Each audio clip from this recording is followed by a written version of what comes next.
Hello, hello. It is October 25th. It is a Sunday, and I'm checking in because I used a clickbait title and I'm not afraid to say it. I did.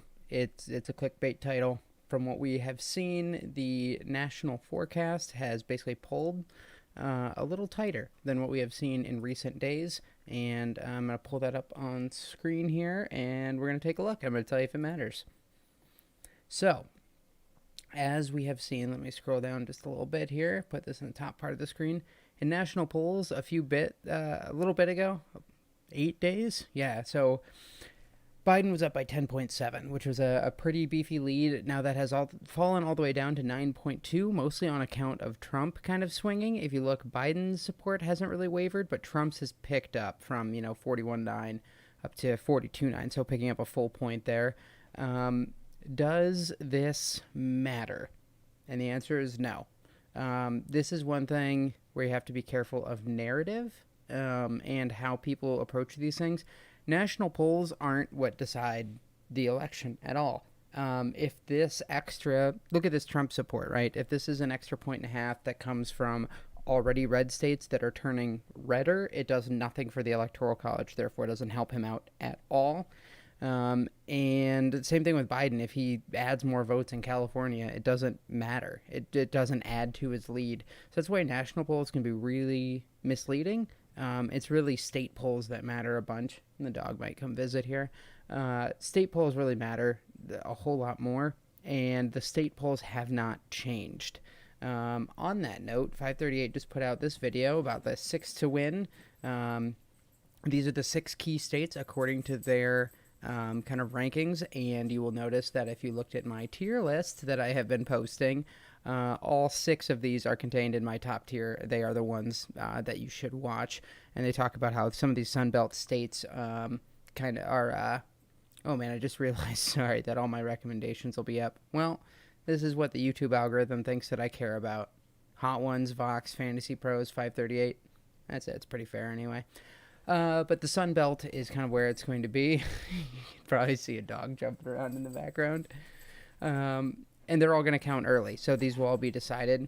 But to give you an idea, oh, hi, sweetie. You want to come here? Come on. Come on, up. Eris wanted to help me with the election forecast. Oh, that's a big burp because somebody just ate dinner. That's a microphone. Yeah, that's how you talk to the people. Okay. Okay, you're a big sweetie. I love you, but go pup. Alright, I'll see you later. She'll hang out in the background here for a bit. But I wanted to bring your attention over. So, those states that were talked about in the video, Arizona, Florida, and North Carolina, if any of them go for Biden, the race is kind of over. So, again, this is 538. It's a little infographic. 98% chance if he wins Arizona, greater than 99 for Florida, and I think it's exactly 99, yeah, for North Carolina. So these will be the early markers, but it's kind of like if Trump wins all of them, again, he's about 50-50 to win. So I wouldn't put too much stock in that. Then, like, Pennsylvania becomes huge. The dog is going crazy. She's just sprinting. I don't know if you can hear. You can see. Oh, I hope you're all enjoying this dog race track in the back. She's a little hyper. So if you change Pennsylvania, you can see that like Biden's still a pretty healthy lead, and then if you hit like Wisconsin as well. So these three will be very heavily highlighted on election night. I mean, if they all go to Trump, it's not great if you want Biden to win. But really, Biden just has to win any one of them, and things will be better. So if you hear things so far about the race tightening or Biden losing his lead, those are, I'm guessing, narratives that are going to pop up this week. I wouldn't put too much stock into them unless this starts to really fall. And most importantly, it needs to fall where it matters.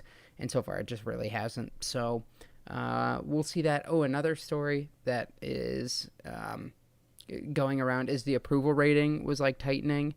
Like for a while there, it was within 10 points, and it's usually not. Again, this is just kind of people don't want to vote for a guy that they disapprove of. So a lot of those like borderline kind of started you know, adding into the approve column because they're planning to vote for him. So I wouldn't put too much stock in the approval rating. Like this range back at the beginning of 2020 is much more indicative than like the next couple of days. So don't think that his approval rating is suddenly going up for no reason. So that's all I have for you on the Sunday. There weren't that many polls, but we'll check in throughout the week as we kind of tick down the days to election day, and we'll get this show on the road. So thanks for checking in, and I will catch you all later.